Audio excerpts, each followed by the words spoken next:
All right, fellas, y'all saw I do have injection pulse.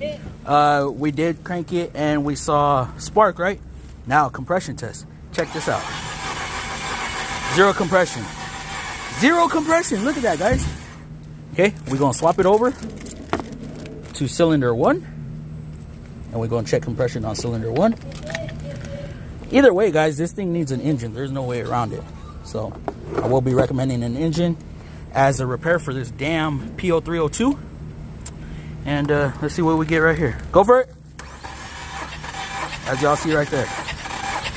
Nothing on cylinder 2. Could be a valve, could be a ring, could be something. I don't know. I'll put an inspection camera down there and then we're going to see what it looks like. But either way, whether it needs a head, valve job, cylinder, I don't know. It needs an engine.